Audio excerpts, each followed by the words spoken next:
जब मैं छोटा था तब मेरे घर में टीवी नहीं था, तो अक्सर जब नई फिल्म या कहानी को टेलीविजन पर टेलीकास्ट करते थे तो अक्सर मैं उन्हें देखने अपने पड़ोस के घर जाया करता था। उस जमाने में 2 चरणों में फिल्मों को दिखाया जाता था, फर्स्ट राउंड और सेकंड राउंड। जब मैं फर्स्ट पार्ट देखकर दोबारा अगले दिन पिक्चर के दूसरे पार्ट को देखने जब उस पड़ोसी के घर पहुंचा तो मुझे देखते ही उन्होंने अपने घर का दरवाजा बंद कर लिया। इससे मेरे दिल को गहरी ठेस लगी। मैं उस समय बहुत छोटा था, इसी वजह से मेरा दिल ईर्ष्या और जलन जैसे शब्दों से वाकिफ नहीं था। मैं रोने लगा और वापस अपने घर आ गया। जब मेरे आंसू और उदासी का कारण मेरे पिताजी ने मुझसे पूछा तो मैंने उन्हें सारी बात बताई।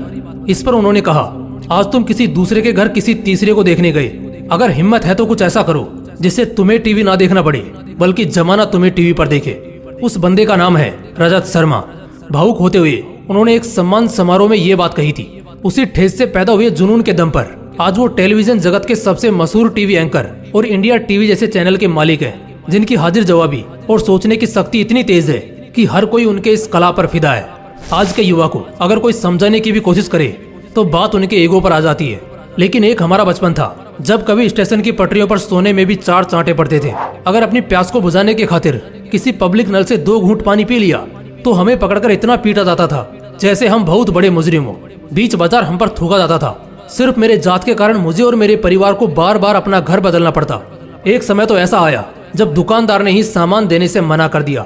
एक घटना मेरे जीवन की सबसे यादगार घटनाओं में से एक है, जब मैं और मेरा भाई दोनों ट्रेन से सफर करके अपने गांव के स्टेशन पहुंचे। वहां से हमारा घर लगभग 30 से 35 किलोमीटर की दूरी पर था। इसी बीच हमारे पिताजी हमको लेने आने वाले थे, मगर किसी काम में उलझने के कारण वो नहीं आ सके।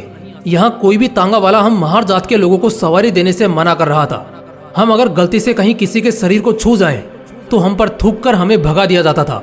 एक तांगा वाला हमें सवारी देने को तैयार तो हुआ, मगर 2 गुने भाड़े से, और तांगा भी हमें खुद ही चलाना था। कहते हैं जब आंखें रोती हैं तो दर्द बाहर आता है, लेकिन जब अंदर की रूह रोती है तो फौलादी जिगरा सामने आता है जो इतिहास बनाता है। ऐसा ही कुछ मेरे साथ भी था। उस दिन मेरी आत्मा अंदर से रोने लगी और अब मैं उस हथियार की तलाश करने लगा जिससे इस जात के नाम पर होने वाले जुल्मों को खत्म किया जाए। ढूंढने पर मालूम पड़ा वो हथियार था एजुकेशन, यानी शिक्षा। कुछ वर्ष बाद मैं बाहर गया जहाँ से मैंने लॉ की पढ़ाई की, और मैं इतना तो काबिल हो गया था कि अपने और अपने समाज के हक के लिए लड़ सकूं। मेरे पास 2 रास्ते थे, विदेश में हमेशा के लिए सेटल हो सकता हूँ या वापस अपने देश में जाकर अपने जैसे दूसरे महार जातियों के चरित्र पर लगे जात के नाम का झूठा कलंक मिटा सकता हूँ। दोस्तों, उस महान इंसान का नाम है डॉक्टर भीमराव अंबेडकर, और उन्होंने आगे क्या किया ये तो आप सभी को मालूम ही है। मैं बहुत काला था, किसी भी एंगल से एक एक्टर तो बिल्कुल नहीं लगता था। माँ के अलावा किसी और को जरा भी यकीन नहीं था कि मैं हीरो बनने के लायक हूँ। अफसोस मेरी एकमात्र स्ट्रेंथ मेरी माँ भी मुझे छोड़ गई, और पापा तो बहुत पहले ही छोड़ गए थे। सिर्फ 50 रुपए के साथ मैं मुंबई आ गया, और आलम ऐसा बना कि वापस जाने तक के पैसे नहीं बन रहे थे।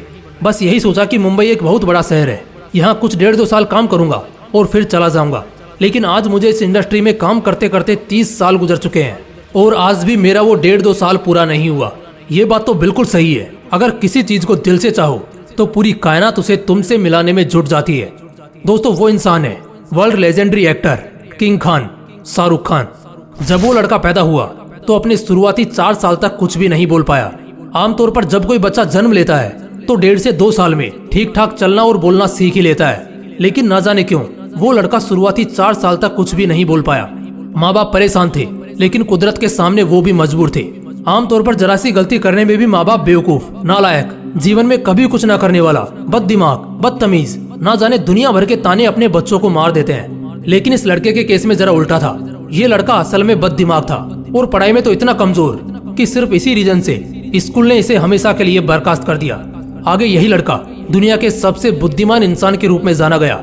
इसने ना जाने कितने नामुमकिन से आविष्कार और खोज किए, जिस वजह से इतिहास के सुनहरे पन्नों में हमेशा हमेशा के लिए उसका नाम दर्ज हो गया। नाम है अल्बर्ट आइंस्टाइन। दोस्तों, ऐसे 1-2 नहीं बल्कि सैकड़ों किस्से हैं जो ये बयान करते हैं कि लोग आखिर न जाने किन किन हालातों से निकलकर अपना नाम बनाते हैं, ऐसी बवाल सफलता हासिल करते हैं। आप आज जिंदगी के जिस भी मुकाम पर हो, शुरुआत करने के लिए काफी है। शुरुआत करने के लिए किसी शुभ मुहूर्त की जरूरत नहीं होती, बस आंखों में सपना, दिल में आग और सोच में उम्मीद होनी चाहिए। इसलिए ऊंचा उड़ो, आगे बढ़ो, बड़े सपने देखो और उन्हें पूरा भी करो। अगर वीडियो अच्छा लगा तो इसे लाइक करना और अपने दोस्तों के साथ जरूर शेयर करना।